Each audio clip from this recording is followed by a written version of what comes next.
Let's Talk JMMA with Charlie Jewett from sogo-kaku.com. This is a podcast about the deep end of the Japanese combat sports scene. I'm your host, Shu Hirata from On the Road Management. Now, let's begin. Hi, Charlie. Hey, Shu, how's it going? Good. Sorry for the technical problem. We had the little double sounds went out. But now, and I'm sorry that it took me about 2 months to get back to this podcast. Now you've been busy. Been hopping Very around. busy.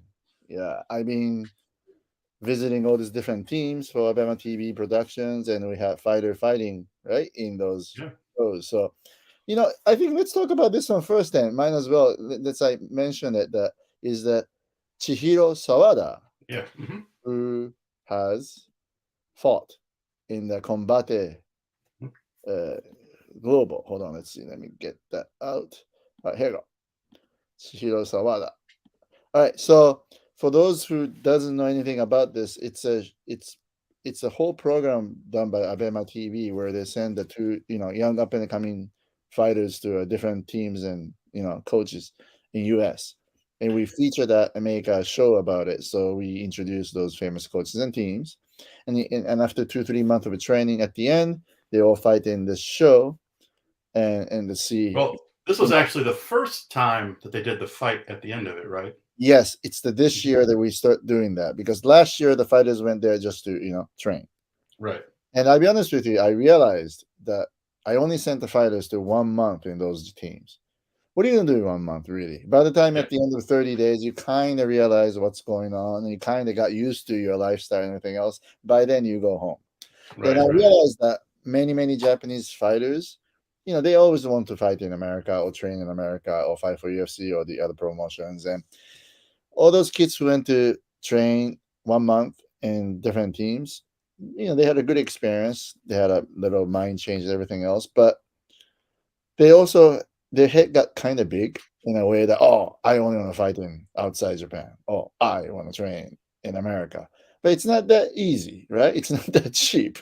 It costs so much to fly there and live here, and, it's transportation and everything else. So anyway, to make a long story short, I realized it would be much beneficial for fighters and even coaches to do entire fight camp. And if I can bring up coaches from Japan also to experience that last a few days of fight camp, discuss with coaches what's going on, I think it would be better for both fighters and coaches.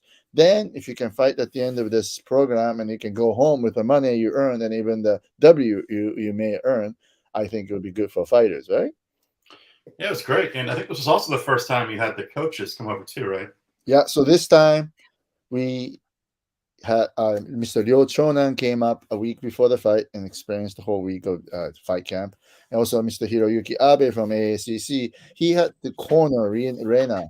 So he couldn't get here a week before the fight week. However, he paid his own way to get here 3 weeks before that and just experience the entire fight camp and training environment here for an entire week. So those coaches are very enthusiastic. They're willing to learn, So yeah, I saw that Chonan was actually speaking very highly of it on his Twitter page. And he's not one to suck up, so he's like one of the most direct guys around. So yeah, exactly. And they're all willing to learn. That's why they came here, And yeah, Chonan actually even stayed extra days because he wanted to learn more, And I saw he actually taught a couple classes there while he was there too. Yeah, he held the pads and stuff like that, So, but again, I've realized that they still have to keep doing it over and over, not just only one time. Just got to keep doing it. And the fact that Japanese yens are much weaker, than the American dollars right now. So for all these young up and coming fighters to fight in Combate or CFFC, all these other feeder shows or semi-major shows, they'll be making way more money, better money in Japan. So I think it's a good win-win situation for everybody, because for the feeder shows, they get to stream this in Japan, earn licensing fee, get their international fighters for the cost of domestic travel expenses, I thought it was also cool because Combat Global kind of really leaned into it. They kind of the Mexico versus Japan. Yep. They had on the posters. They kind of really leaned into the whole having 3 Japanese fighters on the card. Exactly. The promoter seemed really into it too. Right. Now, did you watch this streaming? I only caught the Sawada fight. It was on Abima, so it was streaming. Right. So what do you think about that? Because it's a studio show, you had the Right. live band and everything else, it's a totally different environment. Well, I think it's good because it makes it more interesting than just the stereotypical cage shows that you see a lot. Exactly. And this is what I felt like. I actually immediately suggested about my people that if you want to do Pound Storm and something like that, maybe this is a way to go. Because Right. Well, studios, right? I thought it was cool. Plus, I mean, it's completely different. But like when Sawada before this fought in Thailand in Lumpur Stadium, they had it in that giant white ring. Like anything to make your product kind of stand out as its own thing. And it's like a Gucci or Coach, right? like the landmark shows were kind of filmed essentially in a studio. But you can actually use a studio to kind of film it pretty cool and do some cool stuff with sound and do some production stuff. So I think it'd be great if Pound Storm or someone did something similar. Right. And let me tell you this: they invited the staff and people from a Japanese consulate in Miami. So all these people are there for this show and the VIP. Oh, really? Yeah, and obviously these people are not a fight fans, right? And it's probably their first experience watching MMA fight. But they seem like they thoroughly enjoyed it because they get to experience a studio show, which is sort of like checking out the TV variety show. Right. On top of that, you get to see a fight. And it's only 5 fights, so it went quick. So it's actually a very, very good entertainment. And I think this live band thing, like not using a walkout music, everything is live band. Even like when you're announcing decisions, everything is all this, music played by the band. It actually is very, very interesting atmosphere. Yeah, I mean, it kind of reminds me of I went to the K1 show earlier this year where they also had the live orchestra playing the music and everything. So live band's definitely cool. But I mean, to the fight itself, I mean, wasn't Sawada's opponent like the #1 ranked fighter? Yeah. In Combat Global's division? Exactly. Right. So what an awesome win. Yeah, awesome win. And I'm pretty sure if I talk to them, they probably would want to bring her back, maybe even title fight. Well, it sounds like she's being pulled 3 different ways because I think Shuto wants her back. Right. I think One Championship wants her back, and I think Combat Global wants her back. Exactly. So I think she's sitting on a good, situation here. And I think she's contractually has to defend title in Shuto at the end of this year. So if she were to go to one, it would be the next year. I think you're right because when I interviewed her ahead of this, she mentioned that she wanted to fight for one. Then a couple of days later, she was like, "Oh, but I think I probably will have to defend my title." Yes. In Shuto around November. I think she said like November or December. Yeah, exactly. I mean, I've been saying this over and over in this podcast. That's the issue about the Japanese feeder shows. Even though you became a champion, you won't be able to go to the major league immediate like the other fighters.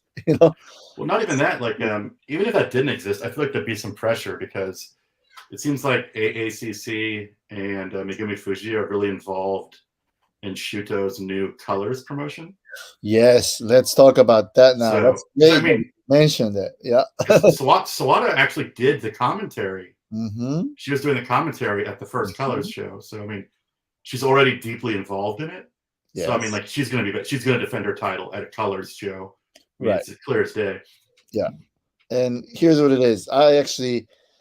We actually had the departure date for Sawada to come to Team Oyama. And we had to move that for a day in the last minute because she was asked to go to that Colors announcement and took place on Shuto. Right, yeah, because they had all of the fighters come in the cage with Megumi Fuji. Kind of exactly. Now, and she's doing the commentary and everything else. So of course she's obligated, right? It's just it's the one thing about the Japanese MMA that the fighters sometimes gets obligated to what promotions or what the coaches are going to do. Yeah. Well, I mean, she's like double obligated because I think she's trained at AACC since she was like 4. And since AACC seems like I think almost every fight at Colors had an AACC fighter in it. Right. It was like, so it's just a ton of it. It was just essentially like an AACC event with a couple of fighters from Megumi Fuji's Burst gym as well. Yeah. And the viewers listeners asking actually a question if the Combate showed any interest. Yes. I mean, Combate would love to do another Mexico versus Japan again. And I have to do a phone conference with them sometime this week, and for this upcoming one, if they were to do another Mexico versus Japan show, they want to bring in all fighters from Mexico, not just the South America. That's their idea. So that'd be very cool. Yeah. And I don't know what's the status of Claire Lopez, but she beat Reina, right? So she's notable in the Japanese viewer. There's been some murmurings that I think she's already signed to fight for RIZIN again. Yeah. So I'm pretty sure, right? Yeah. But if they There's been murmurings. Right, but if they can't use her, then the combat can always use them, right? Exactly. Yeah. But plus, there's the kind of storyline there because Claire beat Rena. Rena trains with Sawada. Mm-hmm. So it's kind of like the little revenge match angle. Well, I mean, it kind of makes sense for them to match her against Miki Motono, right? Probably. That'd be great too. Yeah. I mean, I was thinking about that too, but if that happens in the RIZIN, that's fine too. Yeah, I just don't think. I just for some reason don't think I'd see Miki Motono fighting in RIZIN. I'll predict this: if they were going to put Korea again, I bet you they're going to put her against Machi Fukuda. That'd be a great matchup. I know. Right. Or Izawa. Well, because Izawa won this weekend. Right. But she just blew her opponent out. Like it was just a massacre. Mm-hmm. And afterwards, she tweeted like, "I have no injuries. I want to fight again as soon as possible." And she's kind of been tweeting about wanting to fight on this July RIZIN card. Oh, the Ruto RIZIN. We'll talk about that. But I think Izawa wants to fight Claire Lopez because that's really the only other strong opponent left. Right. But again, I don't know if that fight makes sense for this Cho RIZIN, right? Because they have like only 9 fights, and I know pretty much most of the spots are filled, And Izawa's not a big ticket mover yet, so not really. They will book then Hiramoto's boxing exhibition before they book Izawa. Yeah, exactly. I think they sell tickets. So, but back to the Colors show. How was it? I actually haven't had a chance to watch that show yet. It got better as it went on. I think they struggled to fill a whole fight card. Mm-hmm. And the main card was great. The last 3 fights, Miku Nakamura is kind of like a workhorse that fights like 4 or 5 times for Shuto every year. Mm-hmm. She had like a nice fun brawl, but the co-main event was Zinni Huang, who was coming over for that submission win at Pancrase. And she had like a come from behind Imanari choke win, which was pretty crazy. I read that. Yeah, I know her too. She trains at the AACC too, right? She does. But the biggest win is obviously Ayaka Watanabe, who's also. Oh, yeah. I'm surprised she won that. Well, she trains at AACC, and she's got this judo background, but she doesn't use it. She just strikes, and she knocked out Mina Kurobe, and now she knocked out Satomi Takano. So she's got some power in her strikes. Private lessons with Mizuki. Oh, she is. Yeah, she did. I don't know, only a few times, and never really continued. But well, it looks like she has some good power. Mm-hmm. And she talked about after the fight how she watched a bunch of film on Takano and kind of figured out her movements. Mm-hmm. So it shows me that she's taking her career like really seriously. Because you'd be surprised number of young fighters that like don't watch film or anything. It's really funny you mentioned that. Actually, today's young fighters, since they're like most of them are player manager, like they really don't have a coach. They do watch a lot of videos. Oh, really? Really? Yeah. Okay. That's the only way for them to really figure it out because their coach doesn't come up with the game plans. I just interview so many fighters where they just say like, "Oh, it doesn't matter what my opponent does. I'm going to do my own game plan," and like just stupid stuff like that. Yeah, it's really, really stupid because I mean, in the world of professional sports, we all gather data. I mean, it's just as simple as that. Oh, yeah. Like if you look at the baseball, right? If you have a teammate who got traded into your team and this guy knows the other pitcher's habit, of course you'll share it. Yeah. I mean, it's I will say at the Shido thing though, I laughed my ass off because Megumi Fuji is like the producer, so she comes in and she's like the face of Shido of the Colors, right? And they have championship tiaras. Which cracked me up. I was like, oh my God. So they brought a tiara out in a pillow for her. So it's pretty funny. It's good that there's always new things happening, but there's a couple of things I'm concerned about this. In Japanese women's MMA, there's not much fighters to begin with. So that's why most of the fighters end up fighting same opponent 2-3 times, right, in their career. That was especially bad like 10 or 15 years ago. Right. Right. And even now, too, like look at so for example, women's 115 strawweight, it's almost non-existent, right? It doesn't. No. I was writing about this because you brought up Machi earlier. Yeah. And I was talking about how impressive her last win was, but I just couldn't stop thinking about like, well, what do you do with her? Because strawweight just doesn't exist in Japan. Well, that's Sayaki even told like Miki Matono, like, you got to drop down to atom weight because we can't book you fights at strawweight.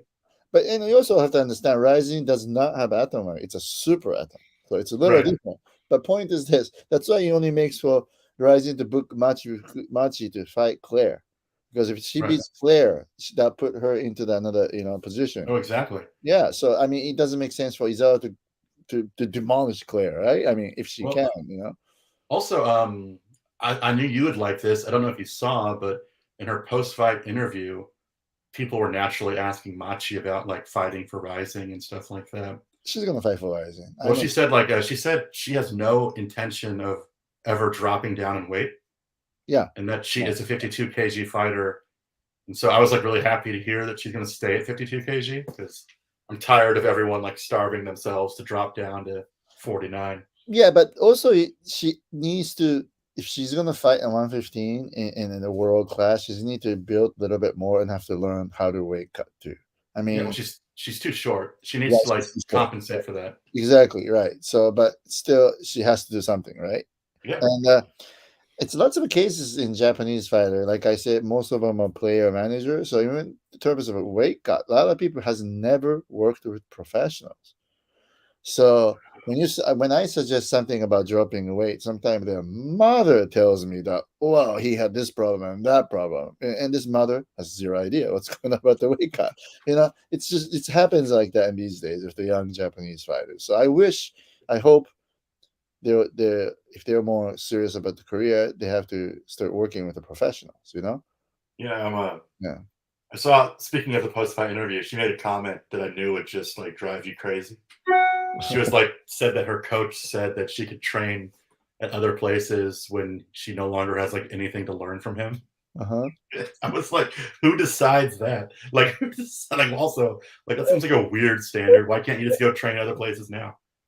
But well, here's what it is. I'll tell you some interesting story. When Mizuki decided to leave Hakushinkai, right, to go to America, she went and talked to that coach, which is a big thing for her because the coach is very scary, right? Yeah. The very first thing, he just yelled at her, "You stupid," right?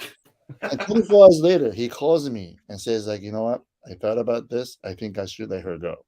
Because he said this: if fighter feels that she can learn something more in other gyms, that means is that fighter no longer has 100% trust to her current culture, teaching environment. So that would not be good for a fighter because you have to believe in what you're doing is correct.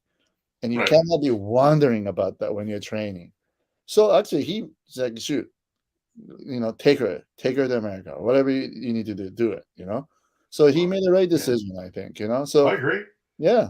Well, I mean, especially that guy. He's a great coach, but he's running like a kid's karate dojo. So I mean, it's not. She just doesn't have access to the sparring partners that she would need at that facility. Right. And other wrestling trainings that she needed, It's the same for Naoki. So we all knew that there's something is missing in their game. Yeah. So anyway, so it's same way. So I guess if she feels she's ready to go or she wants to learn something from others, and then she should go. She's already doing a bunch. I was kind of confused because she's already doing a bunch of cross training. She trains grappling with like Saudi Oshima, takes private lessons with Mizuki, and also trains with like Fujino and Kurobe. So I really don't know. I don't fully understand her training environment.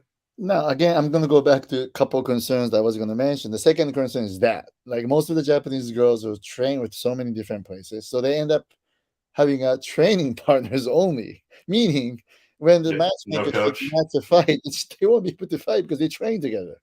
Right. You know what I mean? Well, Machi's one good point, though, is that all those girls don't fight at strawweight anymore. Good, so right. I mean, you're talking about how shallow the strawweight division is. Shuto announced that the women's tournament this year, the Infinity League, is going to be strawweight. And Emi Fujino is the only fighter in it that's a strawweight. Everyone else are just the same people from the atomweight tournament that are bumping up to strawweight. I hate, Emi Fujino is great. So as Takayo Hashi, they're great fighters. They had the great days, and they're still very good fighters. But the other day when I was watching the photo of Takayo Hashi next to, what's her name, from the team Parajuri. Nori. Yeah. Nori, that's right. I feel like I was watching a mother and a daughter in like a graduation kind of thing. That was the weirdest fight too. Yes. But yeah, at some point in time, you need to like hang up the gloves. Yeah, I think today's younger fighter have to realize that why can't I beat this 40 years old out of way past peak fighters? They should really look into that. And why is it? Because their training environment is not that correct, I guess, Well, I think, I mean, I'm a big fan of Fujino, but she's also been struggling with some people as well. So, yeah. I don't know. I'm just like, I think I'm just feeling a little bit of, and also another issue about this Carlos is obviously it's the bunch of people who didn't get along with Deep Jewels. So, yeah, there's always some murmurings about that. But Colors happened, and then the following week, Deep Jewels happened. And I enjoyed the Colors show, but there was a significant difference in the production value. I bet, yeah. Like the Deep show, especially, even more so now that they're on U-Next, their production's gotten even better. And I thought, like, I mean, there's some good fights at Colors, but as an event, I thought Deep Jewels just ran it better. Yeah, exactly. I mean, for right now, it's Deep Jewels sort of like a minor league of a RIZIN, and they're on the U-Next, so obviously, Well, I mean, Deep Jewels is doing some smart booking because they brought a girl in from Breaking Down to fight Kate Lotus. So, I mean, they're being creative with their matchmaking. And the bottom line is they pay better. Well, they also brought in their last event. They brought over 2 girls from Korea and a girl from Thailand. So, I mean, they're obviously bringing in international talent too. What's the long-term plans for Colors, right? How many shows per year? Are they going to establish titles? Are they going to do tournaments? Nothing. That's my big concern is because G Shuto. Exactly. I was just going to mention that. Way back in the day, like 17 years ago, was the last G Shuto show. And if you look at the last G Shuto show, I'm pretty sure it wasn't. They had men on it. Like even back then, they ran into the problem of like they're all women's event. They started putting men on it because they couldn't fill it out. I mean, I love Megumi. She's my friend, but she's chief strategic officer there. There's no strategy coming out of her any announcement, right? Well, I mean, they say she's the chief strategy officer. I think they just slapped her on there because she gets a lot of respect. She slapped on it. It's a Japanese thing. They love that. They love the fancy title, slap on it, give her a little bit of money, and say, okay, here's your title. Put Megumi Fuji in the cage, have her act like she runs the show. And try to sell some tickets. The crowd was not very big, I will say that. That's like a morning part of the same Shuto show, right? Yeah, they had another Shuto show in the afternoon, so this was like the morning show. It was essentially just like AACC people that were there. All right, so let me ask you this. Yeah. I'm not there, so I don't know, but is it true that in now current Shuto shows, if you decide to ask for a money back and return ticket before like a third fight of the show, you get your money back kind of shit?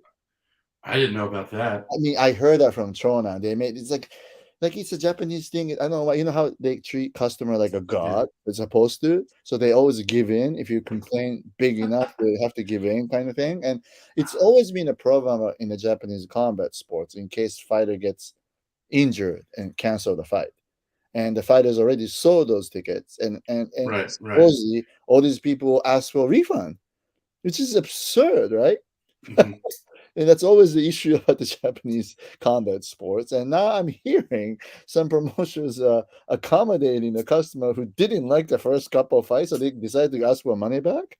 That's crazy. That's absolutely crazy because the tickets weren't even expensive. So that's just kind of crazy. What stood out to me though about the Color show, I was laughing as I walked in. There's a big sign of no outside food and no alcohol.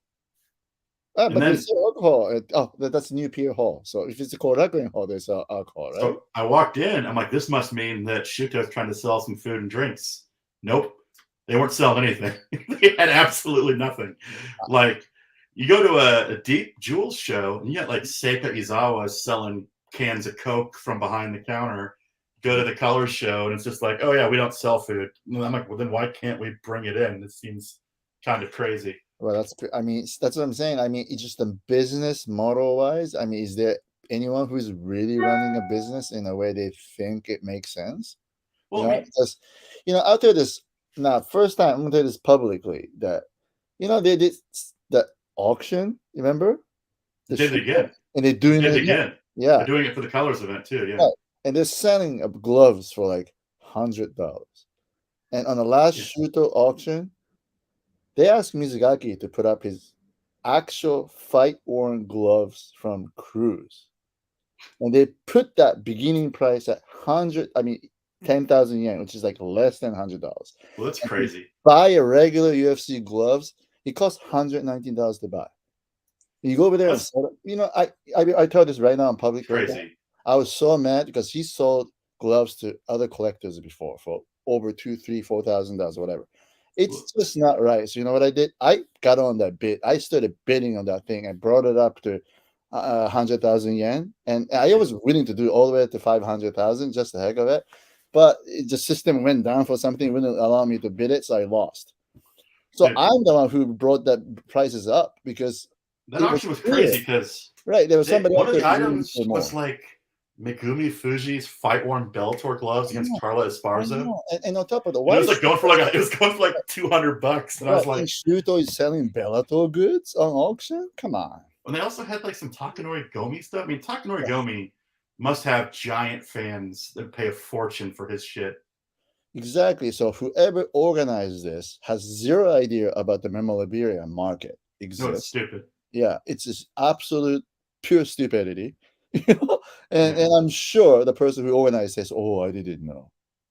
Well, they didn't even research it, none of that, and they value fighters all the way like that.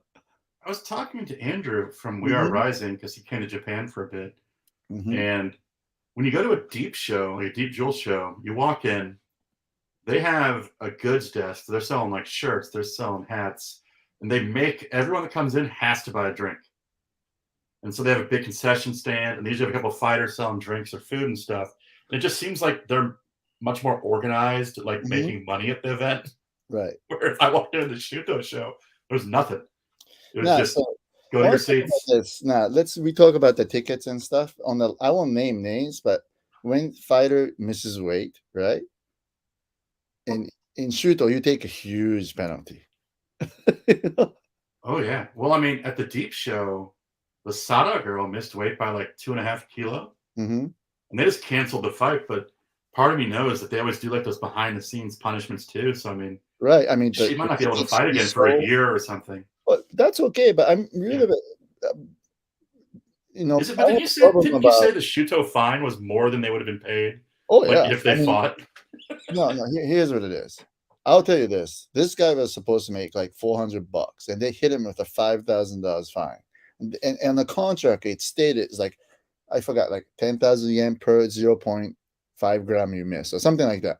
It's like one of the stupidest things I ever heard, And they try to claim it's a unified rules show, so they should just do the unified rules penalty, right?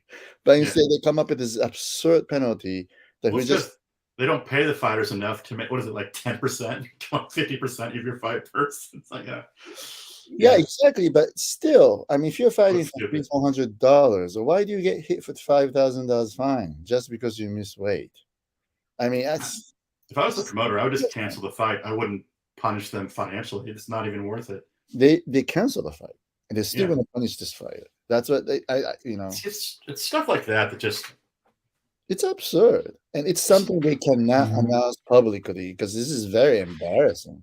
Is that only a thing that Shuto does? Do Pancrase and Deep do similar things? No, I don't think so. Because Deep always seems like the most friendly of the promoters. I mean, all right, this is a very, very strange part of the business where a lot of Western people probably won't understand. Japanese people like to put those kind of clauses in a contract. So Yeah. technically, sure, if you sign it, you're entitled.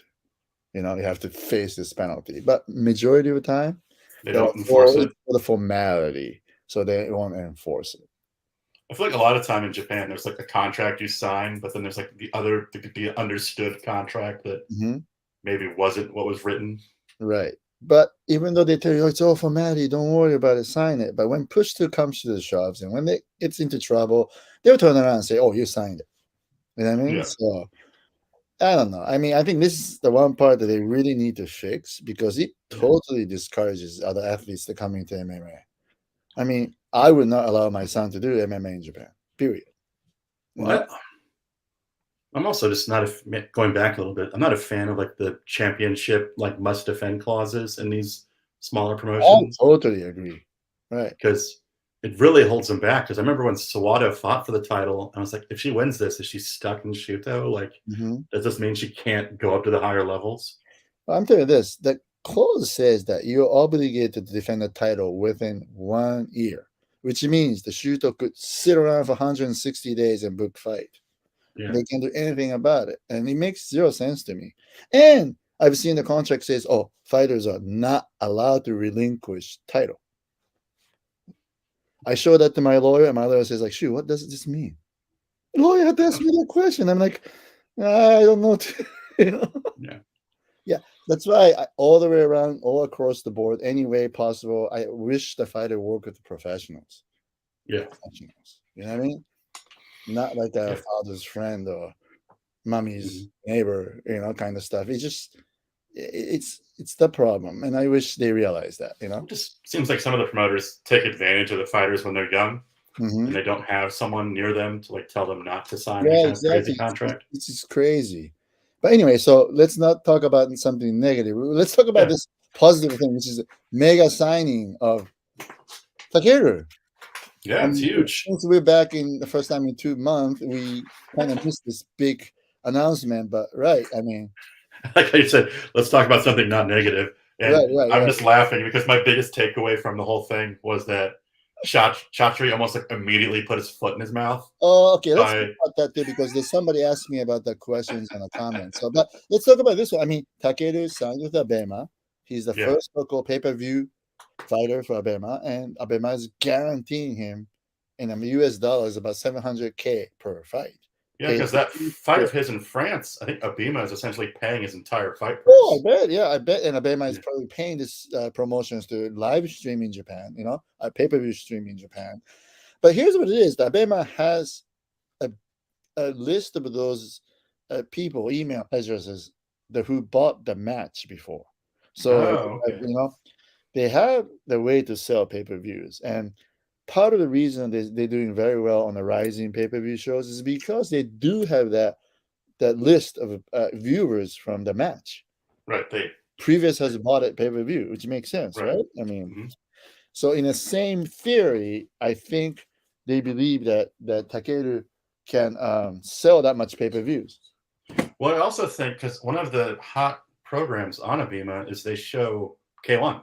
Yeah, exactly. And K1, they don't just show modern K1. They show like best of Takeru, and they must see the numbers from how those do and be like, people watch Takeru. Yeah, exactly. Even when we show his old fights, he gets a lot of views. So there's numbers to back it up. So for him, I mean, maybe the Paris is not a big fight because nobody knows the opponents, but they sent a crew there to feature the opponent, try to promote the show as much as possible. And for some reason, they announced the one signing before this fight. Yeah, that confused me because I was like, does that mean the French fight is off? Like, what's going on? Well, I mean, even the Charlie even admitted that he kind of mistakenly, announced it, right? When you're not supposed to announce. So that's why they had the press conference on the last minute. Well, that just cracked me up, though, because Chatri, being typical Chatri, took something that could have been like an extremely positive like media moment for one championship. And the one takeaway I saw on like social media and my wife was none of them knew who he was, but they immediately disliked him. Because he was like talking crazy shit about how one championship was like the #1 promotion in the world. Then he said like Masato and Tenshin never fought outside of Japan, so they don't have like guts like Takeru does. I saw that. Yeah. And I think that just left a really, really sour taste in most Japanese fight fans' mouths. I think so too. But you know what? This is what I think. At this point, that's Chatter's character. Yeah. Right, almost. Yeah, but Japanese fight fans, I don't think know who he is. No. And so that's why, in a way, it doesn't really hurt the business in a way in terms of one business in Japan, because I think I was talking to my wife. I was like, if Chappie wants to do business in Japan, maybe he should stop showing up to the press conferences. He needs like a Japanese liaison to speak for him. But this is what I heard. The very first time he went to, I can't name names, but to big meeting with some very known big corporation in Japan. In the middle of the presentation, I heard that Chatterley started yelling and lecturing at the other side when he was supposed to sell his product. Wasn't he like doing some crazy yelling about like, however, one championships, social media statistics or something? Right, but however, some of the executives thought that Chatterley was very interesting just because of that. So interesting how like he was funny to watch. No, but it's kind of interesting guy to kind of work with, and that's why he's actually working with still in Japanese partners there. So interesting. Yeah, so it's very interesting. Some guys out there who find him kind of interesting, and but the bottom line is that he's got a power to raise the money, investment, right, around the shows. The approach is correct in terms of business model. Not sure about the comments. His comments aside, signing Takeru is a huge move if you want to get into the Japanese market. Oh, yeah, big move. Finally, a big move. And I don't know if they're going to match him against Rotan or whatever, but because I'm hearing that they're planning on the Japan show soon. Maybe end of the year or the beginning of next year. So, I think obviously that's going to be big pay-per-view show, right? I want him to come to Japan because I'd love to go see it. I've never been able to see a one championship show, but I was thinking like, before, as I was preparing for the podcast, before Takeru, is the biggest Japanese fighter that one championship had, as in popularity, like Itsuki? Akiyama's well known, but he doesn't sell tickets in Japan. That's true. And he'd be more of a Korea show guy. Really famous before she entered one too, so I think in terms of just the name, who doesn't actually sell that much tickets, but probably like Okami. Okay. Right. In terms of name, right? Who do you think was the biggest? Who would have been the biggest ticket seller before, Okami or like Aoki or? Then of course Aoki. Aoki is by far the biggest. Okay. And I feel right now, signing of Aoki probably made one acceptable in the Japanese market. Remember before signing Aoki, one was still considered as like, some promotion out in Asia. Not many are interested in, but once Aoki is on board, everything changed. Okay, but even then, Takeru is such a bigger like ticket seller than Aoki. Yes, this is absolutely huge for them. It's huge. Do you think is Abima paying him, or is One Championship paying him, or is like One Championship paying Abima, who is then paying Takeru kind of thing? Well, I really can't talk so much about that. Well, think of it this way. Abema is licensing One Championship, broadcasting, streaming every single shows they do. Yeah. Well, it made sense to me that he went to One Championship because One Championship is in the Abima business. Abima streams One Championship, so it just made like perfect sense that that's the promotion he went to. Mm-hmm. So it made that's gonna be huge for them. Right, it's going to be huge, and obviously, if it's a pay-per-view concept, it's only going to sell in Japan, right? Obviously, maybe Thailand and stuff you got to route down, but still, the big money is going to be from Japanese market, right? So, it'll be huge. Takeru is an incredibly big name, and he has so many diehard fans. Yes, it'd be absolutely huge. Right. Everybody who loves K1 and everybody who does not like Tenshin, everybody who is not into like anti-RIZIN, they all buy pay-per-view show, right? Yeah. So that's a huge number right there. That's huge. No, it'd be if it's promoted correctly, it'd be very big. Oh yeah, it would be very big. Yeah. So yeah. Who else would you put on the Japan card? Would you put Okami, like Itsuki? Wakamatsu, all kinds of stuff, but yeah. Yeah, I mean, we'll see. I mean, they would have to put most of the lot of Japanese fighters in because these days, I mean, Japanese fighters they're not really signing new Japanese guys, right? Still, No, it seems like nowadays they're using most of the Japanese people for like those Friday night fight, one fight contract one things. fight contract, so it's not like they're committed. So Yeah. and because of I think we should talk about the next subject is Asia Road to UFC. When Yeah. since this is going on, lots of young guys are thinking maybe I should go for UFC instead of one, right? Yeah. And I think another thing that's also done it is that your Abima series, the YouTube Fight Diaries, Mm-hmm. a lot of the fighters that have gone through that program now, like want to fight in the UFC. It seems like Nikki Matono, I mean, I don't know if Sawada wants to fight in the UFC, but a lot of these fighters are like, I would like to fight abroad. Yeah, exactly. See, like the problem about this Japanese young generation of fighters, they tell me like, "Oh, I want to fight abroad." A very, very broad word that come on, right? Like, I rather want to hear, "I want to get to the UFC, or I want to get to the Bellator, I want to do this and get to PFL, whatever that is." I mean, it's just just no say it. career plan. It's like you form a band and just do this festival. If you can do it, that's fine, great, and kind of stuff. Come on, right? I mean, I tell them like I'm doing this as a professional, so you have to talk to me as a professional. So let's talk about your career, as I always tell them. So yeah, Asia Road to UFC is a good way to go to get into the UFC right now. Obviously, since Endeavor bought a WWE, they publicly told the investors they're going to cut off their fighters' salary.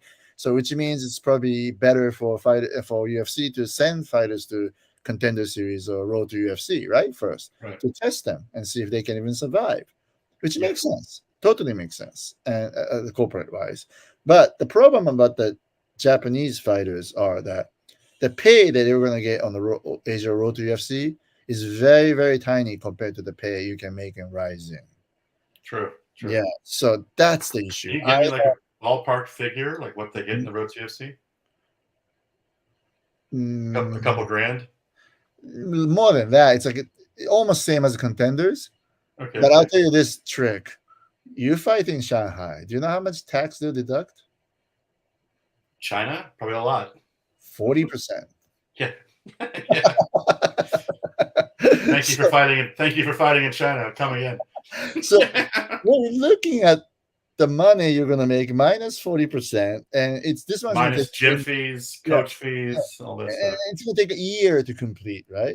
At the end of the day, if you win that contract, it's a good contract. So you do see the rainbow at the end of the road. But the problem is that you have to go through the whole year of a very low pay. Right. Now, let's say if you fight for RIZIN, you could be making 10 times more and be fighting 4 times a year. Now, as the manager, I always tell them like UFC is the best in the world. So if you want to go and make big money, and if you're confident with what you're going to do, go for UFC. So I'm okay with the guy saying no to $30,000 and take smaller pay to do a road to UFC. I'm fine with that. That's good. It's a good career move too, in a way, especially if you're young, for experience and everything else.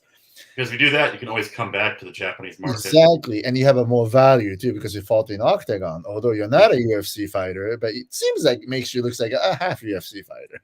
You know what I mean? So, but the problem is this. Let's see if a girlfriend or wife who always sit down with you to make decisions, and if a manager like me comes and say, hey, take this contract, you're going to make 10% of what you're going to make in RIZIN, and you're going to probably fight 3 times a year instead of 4 times. The wife is going to tell this fighter, you got to have fire issue. So that's the issue. You know what I mean?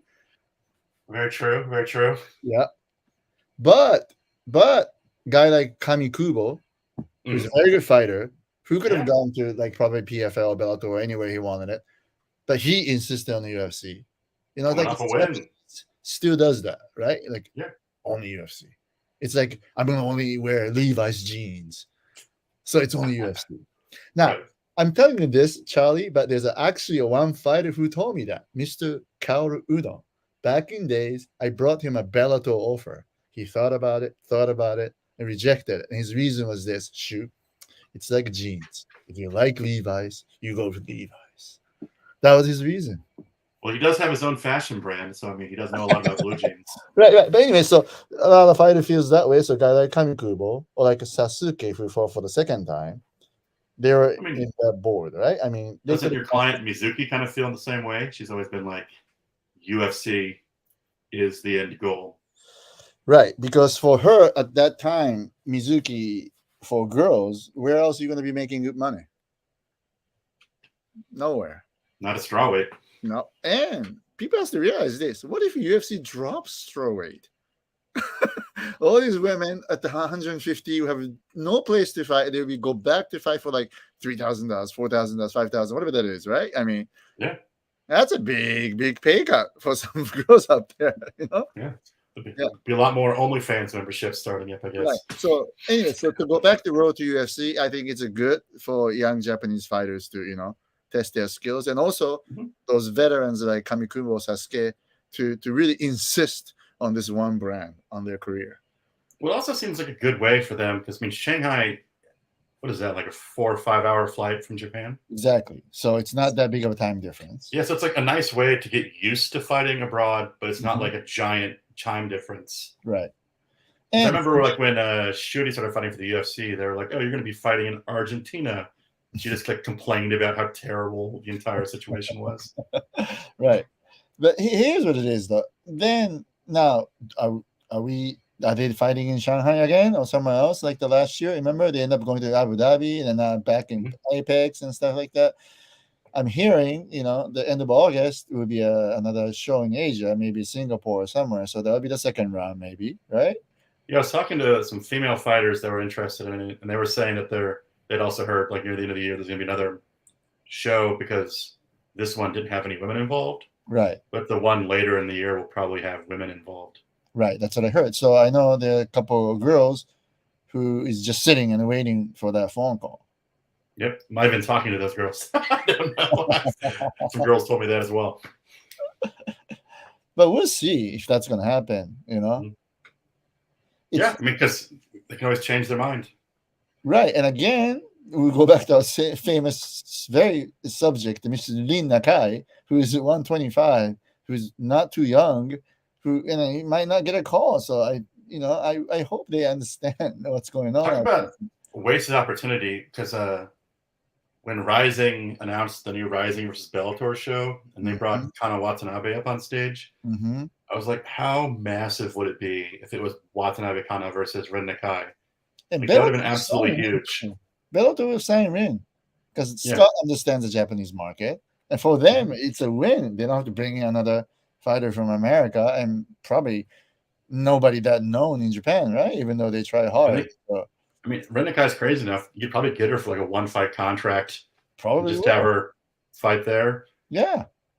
Hey, that fight would get so much more attention in Japan. Oh, I know. I don't know. See, like if I were her manager, I'll be calling Bellator immediately, right? I mean, But again, you know, that's her. But if you were her manager, you'd have to wear like a cutoff T-shirt. I would never be her manager. Don't worry. I really need management. Her manager's got that sweet cutoff T-shirt. That guy's awesome. But anyway, yeah. So hopefully, you know, I like Kamikubo. I like Rei Tsuruya. I think those two guys have what it takes to survive in UFC. So hopefully, what I like about those guys too is they're young. I mean, especially Lei. He's young. Yeah. A lot of guys when they went to the UFC was just they could have been great in the UFC, but they went there as their peak was already over. Right. It's nice to see these young guys trying to and Rei Tsuruya looking good. And my only concern I have is that he has been smoking opponents. So he faces like a challenging guy. I don't want his head to be too big, right? I mean, be prepared for the war. And when you have like smoking opponents for like 3-4 fights, you don't have that like a real cardio when you get to that grinding moment, you know? I hope his daddy and coach will, you know, make sure he understands, you know, right? Oh yeah. So let's talk about this lastly. Mr. Kyoji Horiguchi's new promotion. Yeah. Top Rights. Yeah, tell me about this. No, they had a competition to pick the name, and apparently they had like thousands of submissions. Okay. And of course, they picked Top Rights, which to me means literally nothing. Like, I don't know what that means, but okay, it's the new name of the promotion. And I think his brother is serving as like the president of this organization. What's his qualification? What's his background? He is Horiguchi's brother. That is his qualification. Well, here's what it is. This is the first time I see any press conference when CEOs, EOs on up on the stage, but there's zero bio or profile distributed to the media about the CEO. Yeah, because it's like Sakakibara, they always talk about his TV background, right, and all that kind of stuff. With and like with Sayaki, it's like all the PR stuff you did with Pride back in the day. Right. So what did Mr. Horiguchi used to do? What's his previous occupations? He lives in Guma, and he is related to Horiguchi. All right. And I heard this venue they're using in Guma has zero public transportation access, so you have to have a car to get there. Is that true? That seems about accurate. Yeah, I've been to Gumakin. There's not a lot of trains out there. So they have a name, they probably have logos, but there's no fight set up. Right, and I think there's the first event's going to be in September, and it's going to be in a cage, and there's going to be a kids karate tournament as part of it as well. I heard they're building a new cage too, so they're making a new cage, spending money on that, and what's the strategy besides the cage and the kids? And I think he also said, right, what was it? We're not going to be like breaking down. We're not focusing on entertainment. We're focusing on developing fighters, which seems like a weird way to word that, because you'd think that watching fights should, number one, be like entertaining. Exactly. And developing fighters, that's what the Shuto, Pancras, Deep, Gretchen, Gladiator, and Nexus, that's what everybody are doing. Yeah, so I mean, and holding your first event in Guma, I mean, for those who don't know, Guma's like a rural farming prefecture. That's his hometown, right? So maybe there's a local promoter who bought it. Maybe, but just the entire show. Is this going to become like Heat or something? Like, I don't know what the end goal is. No, Heat is good because they have a lot of sponsors locally. And no, Heat's great. It's like the Nagoya promotion. They do a great job. Yeah. But I'm like, is that his end goal, to be like just a Guma-based promotion? I have no idea, because I see zero planning, zero strategies, no fight cards. I see. To me, it just seems like a weird cash grab by the brother who's like, I need to be able to cash in on the fact that my name's Horiguchi as well. It seems like that way. I mean, Charlie, do you watch the HBO series Succession? No, but I've heard it's good. It's about the billionaire and 4 idiots kids. Yeah. And these 3 idiot kids started to start own venture, right? To go rebel against daddy. They have a zero plan, zero nothing. What they talk about? Name and logo. They spend time doing big conference, Harvard grad, like business strategists coming in to talk about the name and the logo. And of course, they're making a fun and ironic about it in the way they shoot. It's like, it reminds me of that in a way. I've never started an MMA promotion, but I feel like if I was going to launch it, I would have some of like the key fighters that were going to be part of it at the launch event. Right. Who's the main event? It's not like Horiguchi is going to fight. Maybe he can do exhibition, but can't be the main. No, he's not going to fight at all. He's not going to be fighting. Well, he might do like a karate demonstrations or even karate rules exhibition fight. Yeah, but I mean, how are they going to get fighters that aren't? Or there's already a ton of regional promotions in Japan. I mean, Deep, Pancrase, and Shuto just pump out events. I don't know how he's going to find any fighters. Exactly, and also in the Japanese MMA, let's say you want to ask a guy who usually fights for Deep or Pancrase Shuto to fight for them, they don't have to pay more than usual, because you're asking them to half burn bridge or also the plan kind of stuff. So he also doesn't have like a gym to draw fighters from, because he trains in the U.S. Like, if he had his own gym and he had a bunch of young fighters that he was trying to give opportunities to, it makes sense, but he doesn't have that. So he has like zero connections to any gyms except maybe Crazy B, where he hasn't trained for years. So I just don't know what he's doing. But I'm pretty sure ABEMA is going to live stream this, because they're very generous, Now, I mean, this is why I'm going to, I really want to go back to this Combate Global. So Combate, 25% of their company is owned by Univision. That's why they can build a studio. They're not relying on ticket sales. You know what I mean? Like, they're relying on media rights sales, right? Right. So they really should do that with ABEMA. ABEMA should own like 25% of a promotion and hire a professional to run the show and do a studio fight like almost even every week if they can. Well, yeah, I mean, or like that was like the Black Combat in Korea. Like, make it an exclusive event. Right. Make it like an event worth going to. Have like a cool little venue. Don't go for like a stadium or anything, but I mean, really, like I said, those people from the Japanese concert in Miami, they really enjoy that show. You know, I mean, like Yeah, if I mean, for them to see the live band, TV variety show kind of setting, assistant that's director cool. comes in, tell them to cheer, that kind of stuff, then you can see the real fight very close. It's a Yeah, it'd different be incredibly experience. close. Right. So I don't know. I mean, I wish somebody comes up with that because Alabama is the one who could do it, and probably you next too, right? They Oh got the yeah. money and they probably have the studio. So I Well, wait, wish.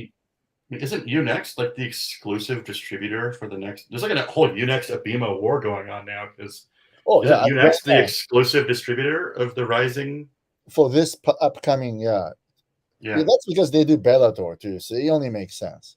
true, true, true, true. Yeah, but again, what if Bellator is sold to PFL? Are they all going to go to DAZN? I don't think DAZN ever really caught on in Japan. Like it Not at all. exists, but I don't know anyone that uses Except as the DAZN. people who watch soccer, right? I mean, they like J League. Right, right. But even then, they weren't watching. The guy I was talking to wasn't watching it on DAZN. He was watching it on something Yeah. else. I've heard that DAZN, of course, they care about the numbers. They also lead their numbers to the online casinos too, because in the UK, online casinos have been legal for all these years. Oh, okay. Yeah, so that's the business scheme they have also. So that's why it's not like they really do a heavy promotions on each fight or shows, right? And or almost zero promotions. Oh, but interesting. Right. Before we sign off, can I bring up something that I just found really interesting? Yeah, sure. So I was at Crazy Bee and I ran into Fukui, Yeah. who was like the new CEO of Pancrase. Uh-huh. And he was kind of talking about how Pancrase is working on kind of deepening, like strengthening the relationship with Bellator. And he was talking about, because he's like a wealthy guy that has a lot of businesses. And he said something that reminded me of an old Pancrase press release when they announced that the fighters from like the champion Kikuchi and them were going to Bellator. He called Tiki Gozan has his own management company in the U.S. I heard, yeah. In the press release, he called it my business partner in the U.S. Yeah. And I think that Fukui owns part of that management company.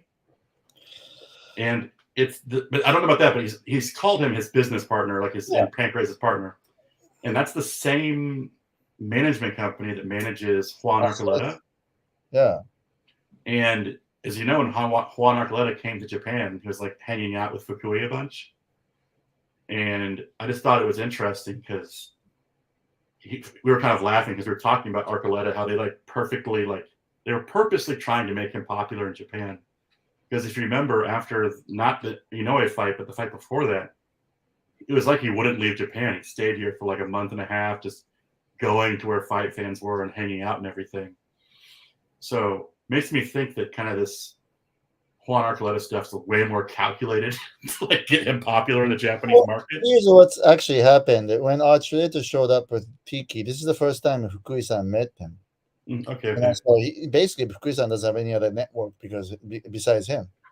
And on the day of the press conference, too, remember they had in Roppongi Hills? Fukui-san was trying to meet Tiki again over there. Yes. The Bellator people. And RIZIN staff got pissed off.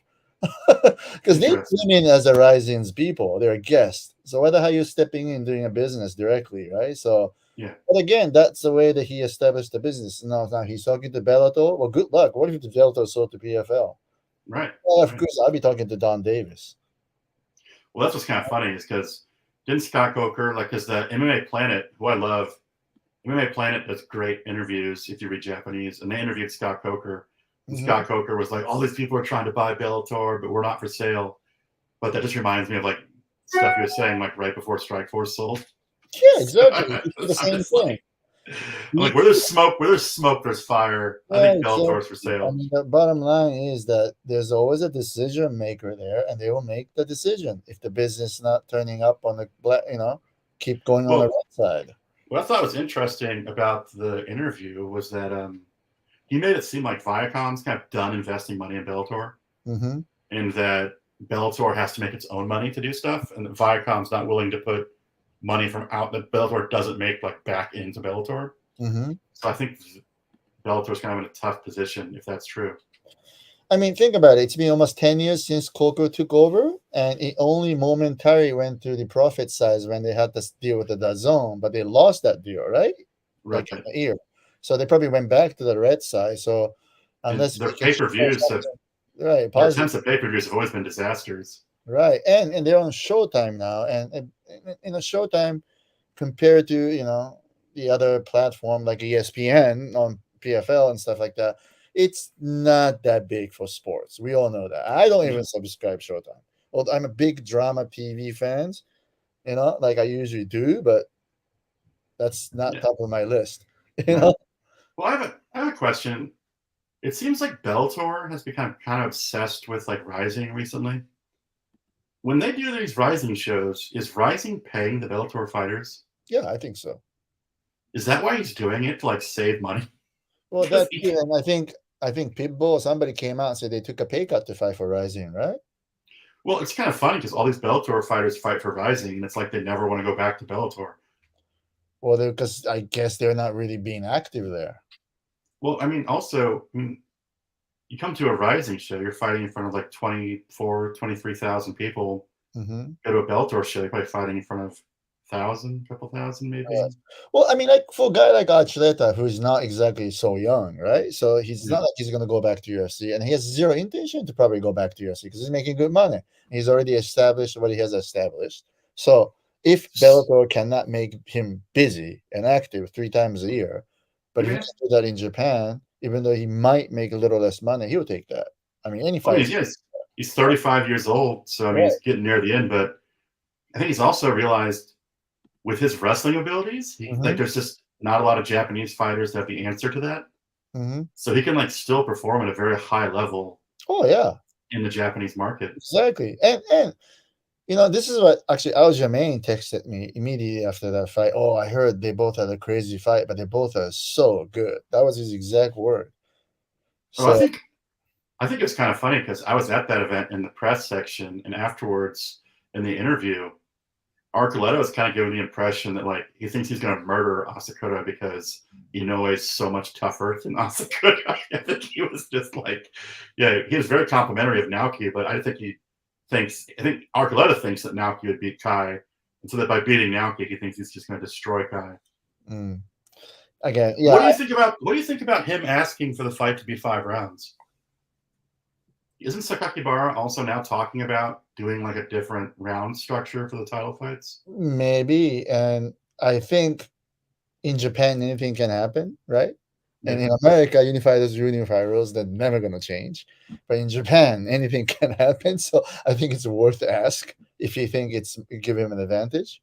Well, I think that Archuleta thinks that Asakura doesn't have the stamina to go for a long fight, which is probably an accurate assumption, but I'd kind of be interested to see them go back to for a title fight, maybe like the 10-minute opening round or something.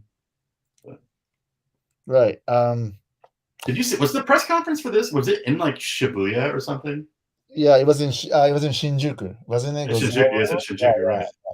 So it was a lot of people with the Godzilla behind, the Godzilla Hotel, whatever the Glacier Hotel behind. So, I think it's great. I think Bellator and RIZIN seem to both be benefiting from this relationship. Oh, totally, and especially Bellator because, they seems like domestically they basically being pushed out by PFL because they just the ESPN. No, I mean, I couldn't agree with you more. I think that fighting with RIZIN has legitimized Bellator more than anything they've ever done beforehand. Right, and on top of that, they have been doing good shows in Europe.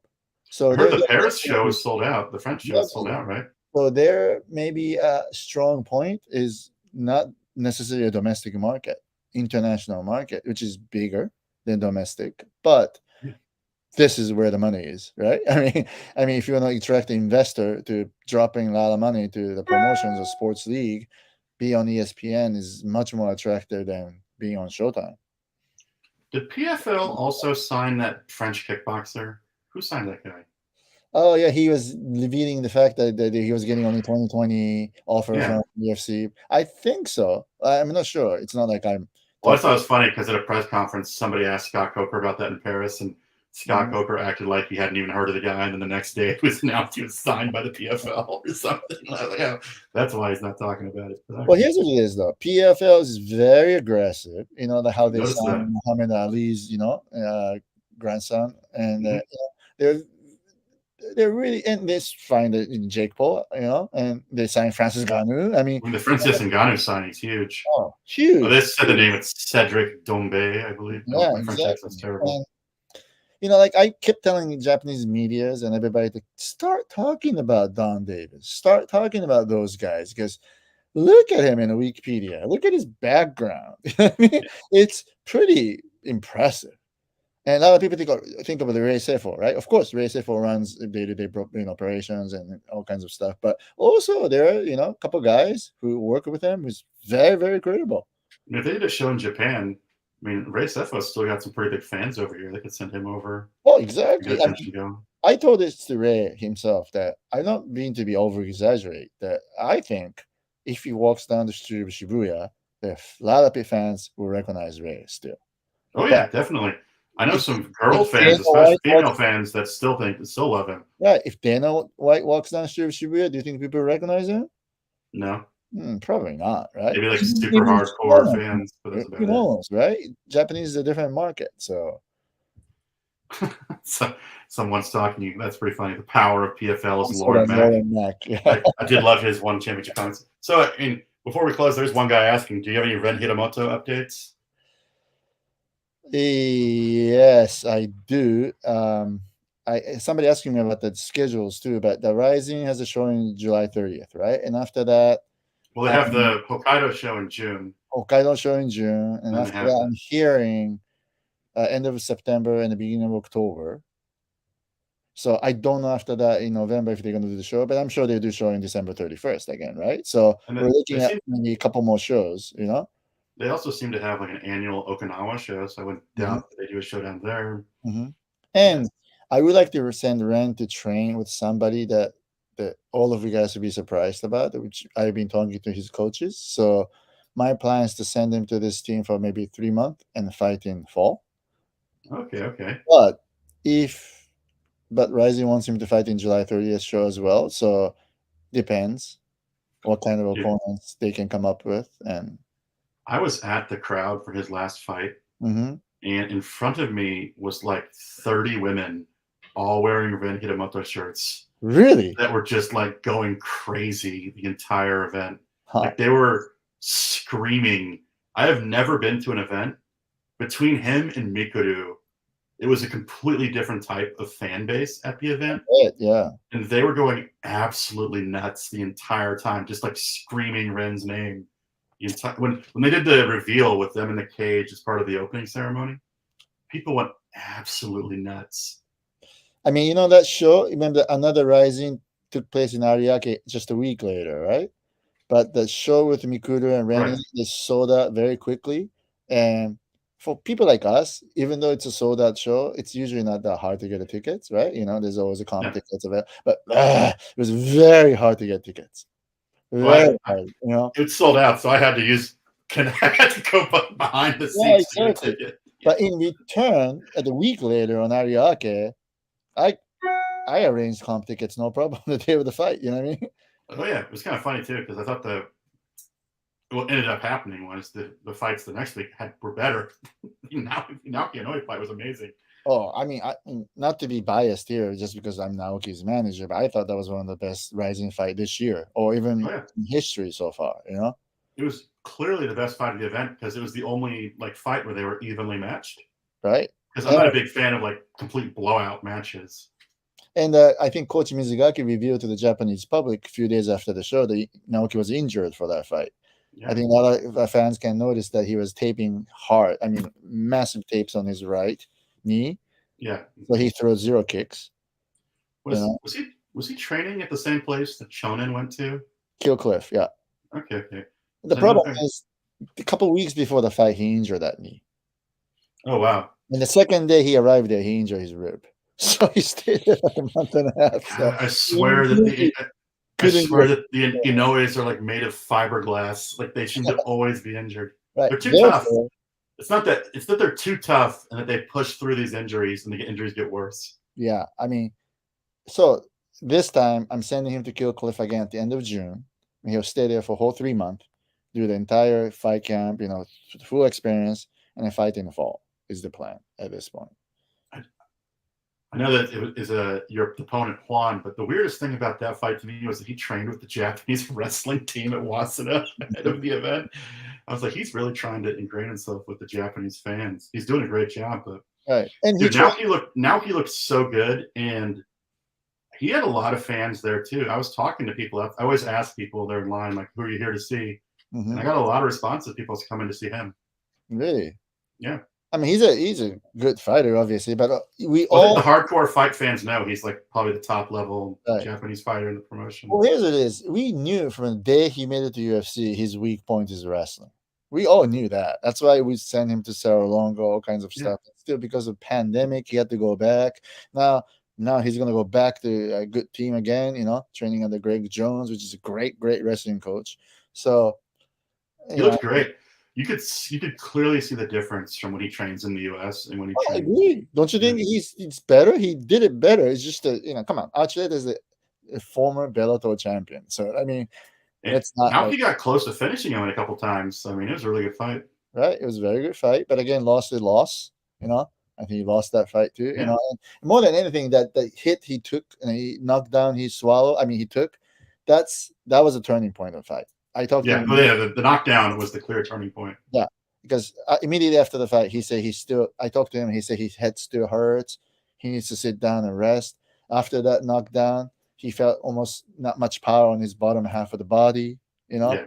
So that happened. That was the clear turn. But up till that moment, I thought it was a very even.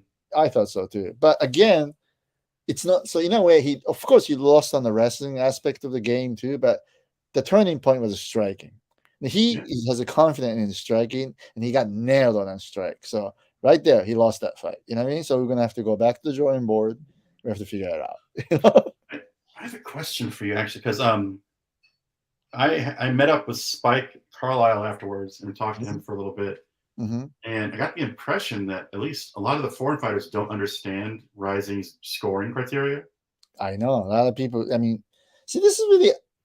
It's amazing to me because if you sign to fight like 2 months before, the first thing you do, don't you check your where you're going to be fighting and under what rules? But I think they understand it generally, but now the referees for RIZIN release the explanation of their judging after the events. They break it down because they don't tell you that at the time of the event. Right. And I was telling him that his fight was essentially decided off of generalship. Because they didn't award damage, they didn't award control. So it's kind of interesting to see that generalship seems to be the number one decider in a lot of these fights. Yeah, but again, that's because they didn't score any damages, right? That's their right. But when you really look at the criteria, it's actually almost similar to unified rules. Unified rules, you do value on damages, cage control, right, and that type of stuff. So let's say theoretically, if half of your rounds are striking battle, the guys who is winning that striking part of the battle should get the rounds, unless if he gets dropped or gets caught, right, near submission kind of stuff. So, I mean, but again, I'm puzzled sometimes because they scored entire fight. That's what makes it difficult to judge in my mind because the refs can do some weird stuff. So that's why I always like to go see the breakdown. But because the one fight that just stuck out to me the most was the Takeda Luis Gustavo fight. I was like, does Takeda not know how they score? He's done nothing. He's not going to win this decision. That's right, because that's why a lot of fights in RIZIN, many coaches and fighters argue that, if this was under the unified rules, I would have won it, or he would have lost it, kind of stuff. And the example is this, even Naoki against Ogikubo, he lost that fight in RIZIN under the RIZIN rules, fair and square. However, if it's a unified rules, some judge will score 10-8 on that first round. Right. So what's going to happen in that case, right? So because it's kind of crazy too because the damage is such a giant variable. If you get the damage points, you can't lose the fight. No. The worst that can happen is a draw. Also, I tell coaches and judge our questions, how do you measure damages? Damage should be measured by your emotion, not because of your scar you left it on the face kind of stuff. That's my big question because especially a lot of people were questioning the judging after the Bellator versus RIZIN show because I personally thought Kim won his fight, and they didn't award damage in like any of those fights. And it's just like, what do you have to do to get these points? Do you have to like almost kill somebody? Like in the Inoue Juan fight, one of the judges gave Juan damage points. That's probably because of the dropped punch in the round. But none of the other judges gave any points for it. So I'm like, so a drop isn't, to those guys, a drop isn't even damage points. Okay. No, that's why I wonder about the first 5 minutes, how you judge scores it and compare to the last 5 minutes. And of course, you value the last 5 minutes more than the first 5 minutes because if you fight in the jungle, the guy who wins at the end will win anyway, right? So that's what I love about Black Combat. Is Black Combat scores the third round more than the first two. Yeah, exactly. So I'm okay with that, but yeah, I could see why some people get a little confused because, like for example, when what's his name, Fry fought Hamasaki and lost that fight. Fry's camp thought that she won it. Even someone actually reached out to me and asked me about what do you think, and I actually explained that, under the RIZIN criteria, she lost because she lost the third round. Well, yeah. Also, I mean, her camp is her husband, so the guy's clearly going to think it's exactly right. That's fine too, but so yeah, exactly. So I think I could see why some fighters are a little confused because they're so used to unified rules. I just think it's interesting that there's fighters, the small sample, like, that don't seem to understand the scoring because. I know that because in the fight with Gustavo, Spike Carlisle was in Takeda's corner, and you could hear him yelling like "damage," and so like he clearly understood that Takeda like wasn't doing any damage, so he like wasn't going to win the fight. So I was just kind of I thought that was kind of interesting. Yeah, I think so, and you'd be surprised. Maybe one of the corner might even forgot that it's not a unified rules judging, and because you hear guys that fight in RIZIN sometimes, they're like, "Well, I got the takedown in the round, so I won that round." Right? I'm like, that's not how they score it. They don't give a shit that you got a takedown in the round. I heard some cornermen telling fighters, "Oh, you won this 2 rounds, so just cruise." You can't cruise the third round winning your RIZIN. No. Well, everybody has to be conscious about that, I guess. But I guess as a professional, I mean, you have to be. I mean, you'd be stupid to walk in without knowing the rules, right? So, but again, it is. Is that the famous Misha Tate cornering advice to her then boyfriend of like, you're winning, just coast? Oh yeah, actually, she said that against Mizugaki. Yeah, worst cornering advice ever. Right. So yeah, but again, just don't leave it to the judges, then, right? I mean. If the fight's so close, then it could go either way. So, unless if it's totally lopsided, you can't really complain, right? I mean, I'd be remiss to ask how is his injuries doing now? Well, his injury is the type of injury where he just have to rest and heal. You know what I mean? Good. Yeah, and as you can imagine, the biggest problem, Mr. Naoki, is that he does not know how to rest. Yeah, I mean, I see on his Instagram, he's still training. He's resting. He needs to work out. So. Yeah. Because when it's funny how where he injured his knees is like it's not like he got hit or fell, anything like that. During the sparring, he took one step back and he hurt his knee. And I asked him what happened, and he says like, "Oh, in that morning, I ran way more than supposed to." So he put too much work on his bottom half, but he did it the same way and just kind of injured. So he's gonna learn how to read his body, right, and rest when he needs to rest. But he's coming from this background, which is like every Japanese fighters. They feel guilty not working out, or they have to show to the coaches that they're all working out hard. You know what I mean? Like, one of the times I interviewed Mizuki, she was saying she trained like 10 hours a day when she was in the old gym or something. I'm like, that's absolutely nuts. Yeah, there are champions out there who only trains hour and a half in the morning and 2 hours at night. So they don't train 10 hours kind of stuff. So yeah. But yeah, either way, I mean, yeah, exactly. But Mizuki's different now. She has learned, what's going on here, so, I would love to see her fight again, but I am happy that she's teaching these young fighters how to strike. Yeah, exactly. Right. But again, When I saw Machi's fight, Machi threw some high kicks and stuff. mm-hmm. I was like, I've never seen her throw any strikes like that before. So I think the lessons are helping her out. I know. Hopefully. Yeah, hopefully, right. But she seems like she go train in different places, right? So I Yeah, wish she sets on a coach.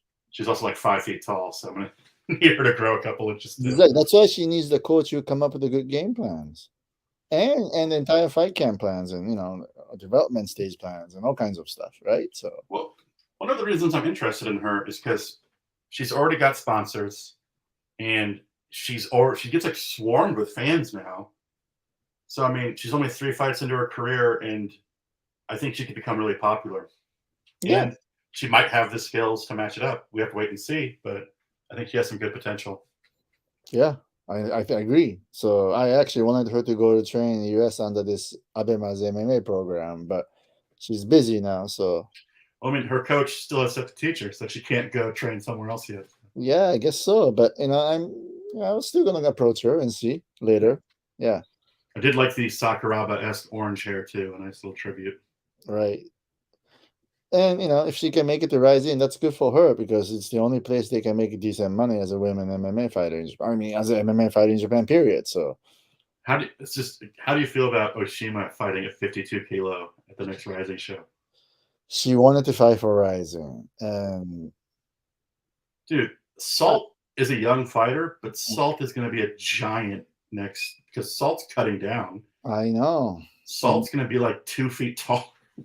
I was talking to Saudi. I'm like, are you going to weigh 52 kilo? She's like, absolutely not. She's like, if I weighed 52 kilo, I'd be so fat I couldn't even move.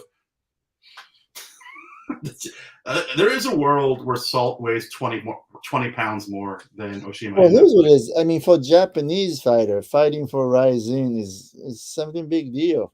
So, even though she could submit Salt because Salt's a kickboxer, but exactly. I mean, Salt's going to weigh like 20 pounds more for her and then be a foot taller than her. It's going to be crazy. It's very difficult to take her down, right?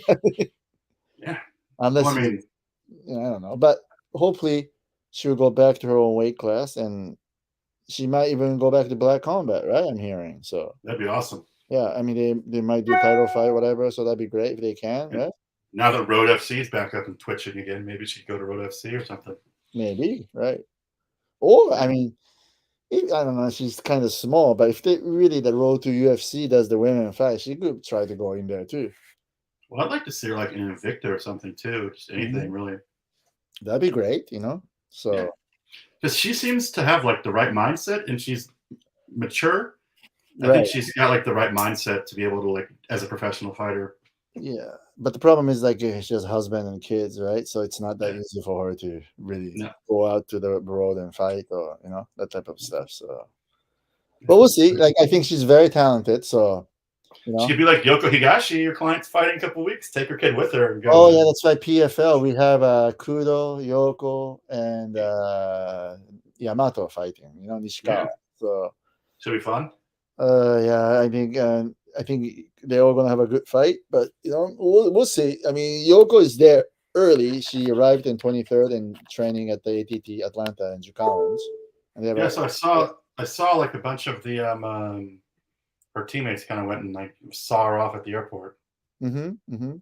So, and the featherweight girls in Jucowans play, so I think she's doing well in terms of the last couple of weeks sparring session and stuff. So hopefully she'll do well, Yeah. And let's hope people watch this on DAZN in Japan too. Oh, God, I gotta find someone to get DAZN. Is PFL only on DAZN in Japan? Yeah, and I'm pretty sure Abema is willing to take it. They want to give to Abema, right? I mean, well, they're like I think Abema and UNEX are kind of in this war, so I feel like they're going to be snatching up any promotions they can get to get like an edge over the other. Right, and UNEX, you can tell why this is happening that way. They're going to pick up a lot of boxing fights from now on. That's the hint. The reason why the UFC ended up there. So does the boxing fights rhyme with Tenshi Nasukawa? Yeah, well, the person who is kind of like handling UFC rights in Japan is the boxing person. Oh, okay. Yeah, so can't name names, but that's how it works in that country. So interesting. Yeah. Very cool. All right, so let's try to do it again in 2 weeks. Perfect. Let's do it. All right. See you later. See ya.